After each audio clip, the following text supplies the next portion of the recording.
morning, everybody. My name's Karen Downy, and thank you for joining our panel discussion today. Um, and I would like to welcome Reverend Linda and Susan Jarboe and Loy Williams. And before we get started, let's just take a minute to be still. Take a nice deep breath. And I'm going to open with the serenity prayer. God, grant me the serenity to accept the things I cannot change, the courage to change the things that I can, and the wisdom to know the difference. Amen.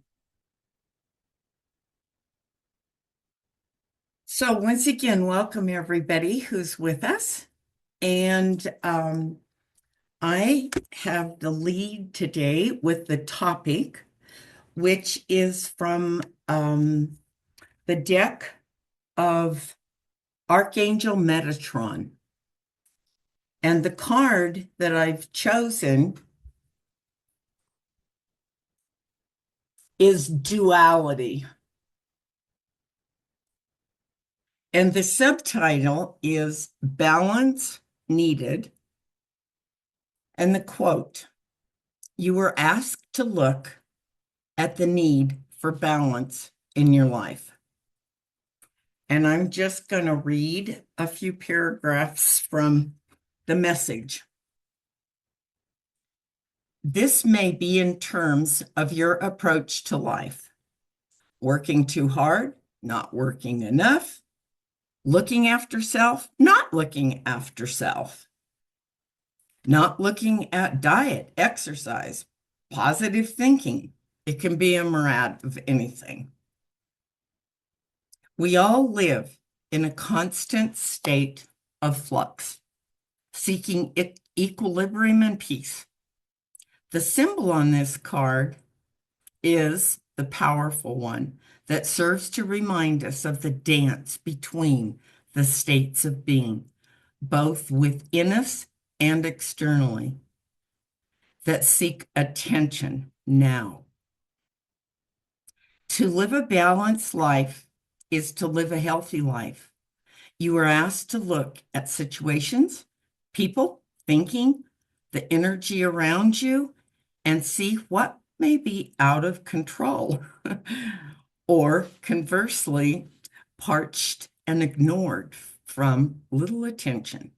It may be that your inner child needs acknowledgement at this time, rather than allowing your adult self to hold full sway over everything.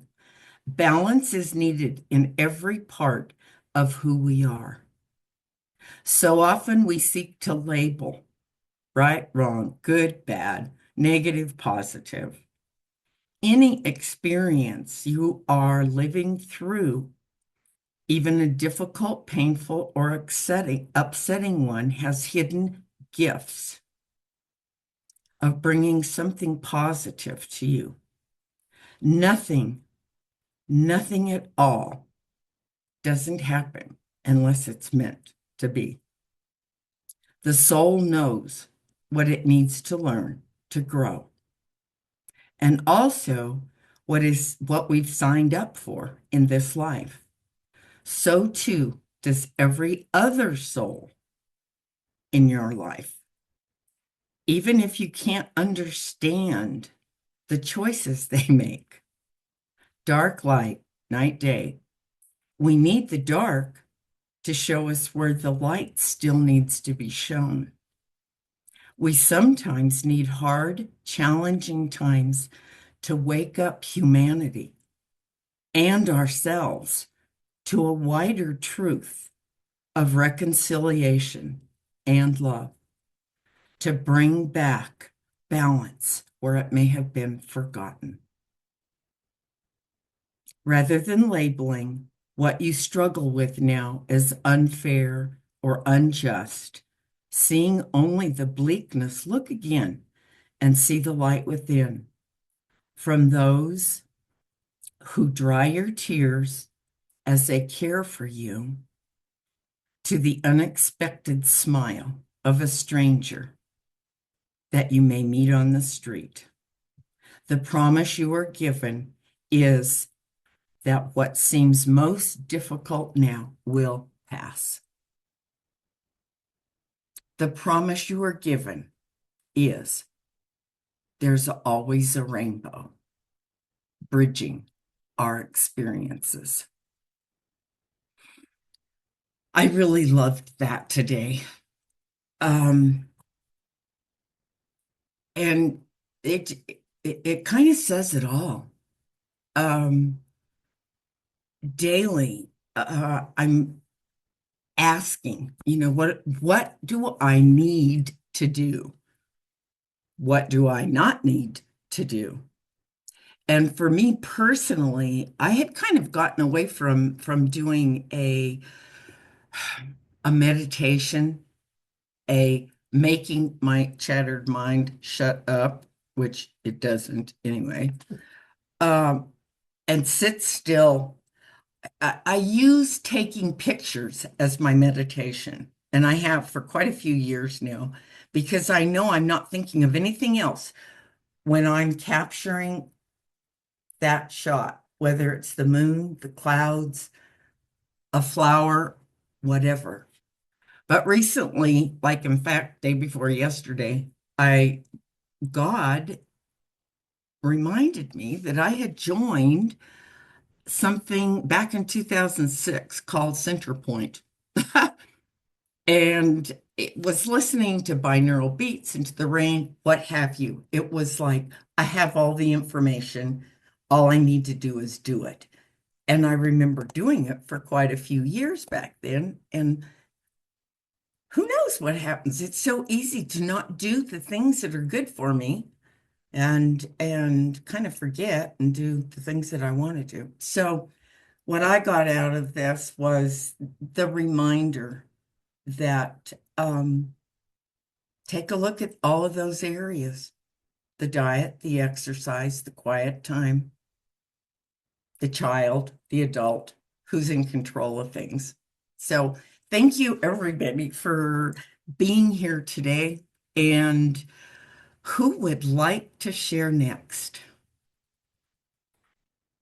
I found your remarks very timely, particularly when you mentioned diet and exercise, because Girl Scout cookie season has been and gone. And as I do every year, I overindulge in Girl Scout cookies.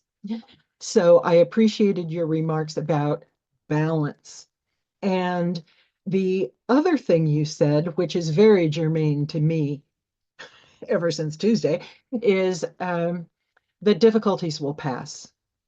Eventually, difficulties will pass.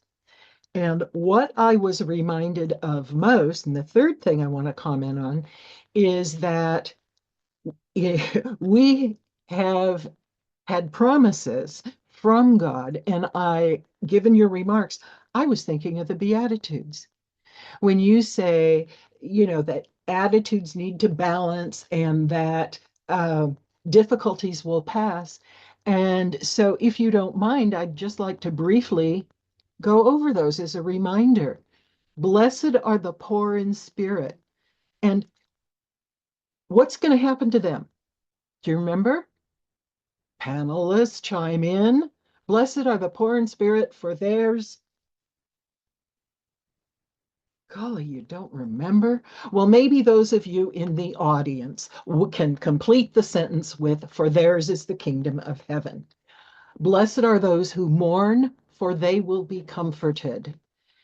Blessed are the meek, for they will inherit the earth.